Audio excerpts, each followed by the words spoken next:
आ गए। इससे बुरा हाल कई शहरों का है। कई बिल्डिंग्स धराशायी हो गई, जिसमें कई लोगों के मारे जाने की खबर है। देखिए, अभी कोई भी आधिकारिक आंकड़ा नहीं आया है, लेकिन आशंका जताई जा रही है कि यह तबाही 30 सितंबर को आए भूकंप से भी बड़ी है। यानी एक बार फिर भूकंप ने दुनिया को हिला कर रख दिया। लेकिन सियासी भूकंप की भी बात करना जरूरी है, जो बिहार, यूपी, बंगाल में आ रखा है। पाठशाला में अगला चैप्टर, यूपी में सीएम योगी का वो एक्शन कि अखिलेश साइड हो गए हैं। अब योगी वर्सेस ओवैसी शुरू हो गया है क्या? यूपी, बिहार, बंगाल सियासत में ऐसा भूचाल कि पीएम मोदी और इंडिया का घमासान तय है क्या? अब इसका चैप्टर। इस वक्त देश के 3 राज्यों पर सबकी नजरें टिकी हुई हैं। एक तो बिहार है, जहां विधानसभा चुनाव के पहले चरण के लिए नॉमिनेशन शुरू हो चुका है। दूसरा यूपी है, जहां 2027 में विधानसभा चुनाव है, लेकिन माहौल अभी से गर्माने लगा है। और तीसरा बंगाल, जहां अगले साल विधानसभा चुनाव होना है और अभी से एसआईआर के मुद्दे पर ममता सरकार और बीजेपी के बीच घमासान छिड़ चुका है। लेकिन सबसे हाई वोल्टेज घमासान यूपी में होता दिख रहा है, जहां चुनावी मौसम आने से पहले ही योगी वर्सेस ओवैसी का चैप्टर ओपन हो गया है। अखिलेश तो लग रहा है साइड ही हो जाएंगे। पहले मायावती ने कल दम दिखा दिया था अपना, और अब सीएम योगी आदित्यनाथ ने 2027 में होने वाले विधानसभा चुनाव की लाइन तय कर दी। योगी आदित्यनाथ ने 2 टूक कह दिया है कि सबको सनातन की शरण में आना ही होगा। बटेंगे तो कटेंगे, एक रहेंगे तो सेफ रहेंगे। जातिवादी मानसिकता के लोगों के चक्कर में नहीं पड़ना है। सीएम योगी ने भी क्लियर किया है कि विरोधियों के पास एक ही मुद्दा है, जातीय संघर्ष की स्थिति पैदा करना, लेकिन उनकी सरकार दंगाइयों के सामने नाक नहीं रगड़ती। जिस तरह सीएम योगी ने बरेली के दंगाइयों पर एक्शन लिया, उसने एक खास इकोसिस्टम की पूरी गर्मी निकाल दी। एक्शन यूपी में हुआ, दर्द ओवैसी के बयानों में छलका। आज पाठशाला में योगी के एक्शन पर ओवैसी के दर्द की पूरी डिटेल दिखाऊंगा। बिहार, बंगाल में क्या बवाल मचा है उसकी भी बात होगी, लेकिन पहले एक झलक देखिए।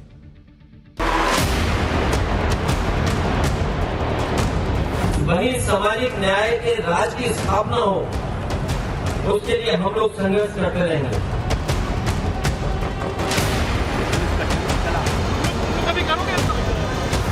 मैं बार बार कहता हूं कि बटेंगे तो फिर हमें जातिवादी मानसिकता के लोगों के चक्कर में नहीं पड़ना है।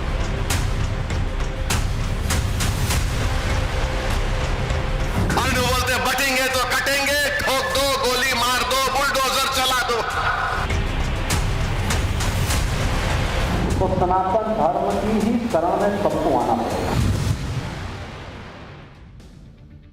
सबसे पहले बात बरेली में हुए बवाल और उसके साइड इफेक्ट की।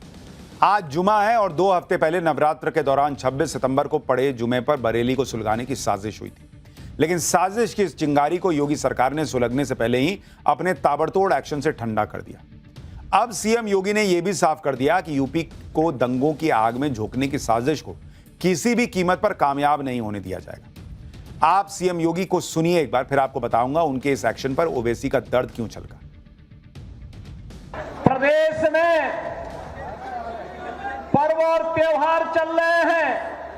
आपने देखा होगा कुछ लोगों को गलतफहमी हो जाती है, और गलतफहमी के रूप में उनको ये लगा कि जैसे सपा की सरकार के समय उनके द्वारा उत्सव के पहले और किसी भी पर्व और त्योहार के पहले दंगा कर दिया जाता था, हिंदुओं के पर्व और उत्सव में पानी फेरने का काम होता था। यही कार्य डबल इंजन सरकार में करेंगे, लेकिन वे भूल गए सरकार बदल चुकी है। भाजपा की डबल इंजन की सरकार है। ये सरकार दंगाइयों के सामने नाक नहीं रगड़ती, बल्कि दंगाइयों को नाक रगड़वा करके पर्व और त्योहार के उत्साह को सुरक्षा और सम्मान के साथ आगे बढ़ाने का काम करती है। योगी दंगाइयों पर एक्शन की बात कर रहे हैं, तो ओवैसी इस बार दलितों की बात करने लगे। ओवैसी अब यूपी में दलितों पर जुल्म गिनाने लगे हैं। सुनिए एक बार ओवैसी। उत्तर प्रदेश, जहां पे और एक बाबा है, गोली मारो, बटेंगे तो कटेंगे। सबसे ज्यादा दलितों पर जुल्म उत्तर प्रदेश में हुआ। 15,100 के ऊपर केसेस यूपी में है। 15,000 केसेस। और बोलते बटेंगे तो कटेंगे, ठोक दो, गोली मार दो, बुलडोजर चला दो। यूपी को सुलगाने की साजिश करने वालों पर ताबड़तोड़ एक्शन के बीच सीएम योगी ने एक बार फिर सनातन पर बड़ा बयान दिया। उन्होंने कहा कि सनातन ही सबकी सुरक्षा और शांति की राह दिखाएगा।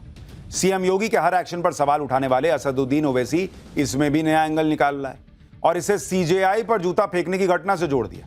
सुनिए एक बार, देखिए दोनों क्या कह रहे हैं। कि अगर शांति और सौहार्द का मार्ग प्रशस्त करना है तो सनातन धर्म की ही शरण में सबको आना पड़ेगा। सनातन धर्म ही उनके लोक मंगल का, लोक कल्याण का मार्ग प्रशस्त कर सकता है और सनातन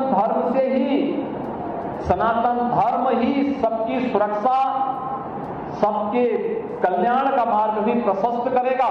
इसका नतीजा क्या निकला कि भारत के सुप्रीम कोर्ट के चीफ जस्टिस, दूसरा दलित जज, उसके कोर्ट में एक 72 ईयर ओल्ड बुड्ढा आकर जूता निकालकर हमारे सुप्रीम कोर्ट के जज के इजलास में जूता फेंकता है और कहता है कि सनातन धर्म का अपमान हिंदुस्तान में नहीं सहा जाएगा। यूपी में योगी वर्सेस ओवैसी के नए घमासान के बीच अखिलेश यादव को अब भी 2027 में पीडीए फॉर्मूला कामयाब होने की उम्मीद है। अखिलेश को लगता है कि यही इकलौता फॉर्मूला है जिसके दम पर वो योगी आदित्यनाथ की जीत की हैट्रिक को रोक सकते हैं।